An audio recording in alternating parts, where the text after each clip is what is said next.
Today's video is going to be about two things: sequencing the zine and some unforeseen challenges with regard to the NFT collection. You know, since I decided to take on the whole process of making the zine myself, like it's a lot of work actually, sequencing a zine. You know, just because you want to get it right, you really want to, you know, the order in which the images come, the way that they're presented, really does have an effect on, you know, the way that the images come across. You know, I decided to get every image printed out just on some cheap prints.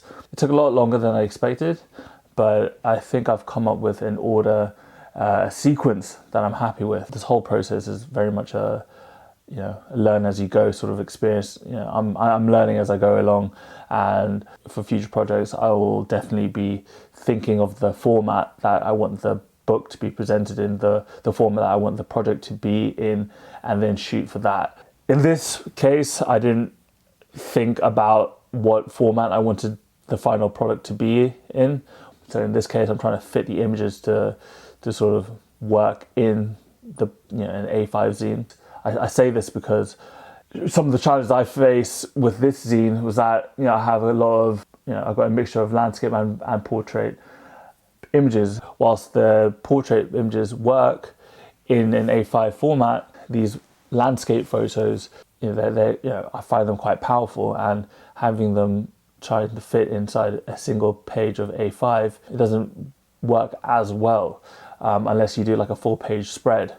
And of course, if you want to do a full page spread, you got to think about, you know, you got to think about the fold in the zine itself, and you have to be careful about, you know, not putting any sort of important information in the fold. So, you know, these are all things that I didn't think about beforehand. You know, I want to keep things within budget, so I'm trying to restrict the number of pages. I don't want to go above a certain number of pages, which means that I had to sort of put more images onto a single spread, you know, more so than I had anticipated, which meant that I had to crop the images in a certain way. You know, a lot of these sort of problems I just didn't think about. But also, I'm really glad that I'm going through this process myself, because going forward, if I work with a designer, I know what these, you know, sort of format and layout problems will be. So going forward, I can sort of communicate that and sort of plan better in the future. So, but now I've got a layout, I've got a sequence I'm, you know, very happy with. When it came to sort of pairing the images together and sequencing it, I was just looking for, you know, images that work together, that sort of communicated well with each other. So for example, I have on this page, you've got a double denim couple alongside Dress to Kill. And the reason why they work together is because they're both walking down the street, but when you put them side by side, they look like they're looking at each other. So, you know, that's why they work together. And then these two, you know, they're both hugging, they're both deeply, you know, in a tight embrace. An image where I just thought that, you know, they had to have their own spread is this image. You know, I just, these two images, like they both have their own spread. They both have a double page spread. Like, I really wanted them to speak for themselves and to be featured on their own. Moving on, I want to talk about the NFT collection, and I just want to talk about some challenges that I didn't really think I would encounter. You know, since the initial success of the drop, you know, I got a ton, you know, at least 5 of you guys, you know, contacting me, asking about, like, you know, how do I do it? Like, I'm glad that you guys want to do it, but one thing that I didn't foresee, if you want to be successful, there's so much more to becoming to having success with NFTs and just putting out good work that I didn't really foresee. I did talk about the community building side, but there's more to it.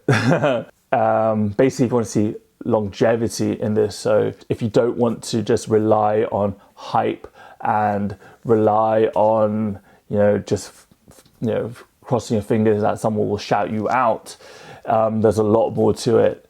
Basically, I was speaking to Fidel, same again about community building, but you got to create like a whole ecosystem. You got to create, you really got to foster those and really nurture those relationships with your early supporters. There's a lot of work which I did realize, but I'm sort of really sort of appreciating it now. Not saying that's impossible, I'm just saying that's a lot of work. One of the issues, well, not really an issue, but one of the things that I encountered was that, some of the early investors, I guess, one of the early buyers, they contacted me and they were like, oh, I really hope that you keep promoting the collection because, because this is like an investment for me. And and I thought to myself, oh yeah, shit, if you want secondary sales, then you're going to need to promote it, but you're going to have to promote it. The way you promote it is very important. Like, obviously people just don't want sales.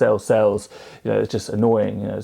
So you got to be really quite clever about it. You got to build a community around your artwork. So the way that Fidel does it is that he hosts sort of clubhouse discussions. He has Discord discussions.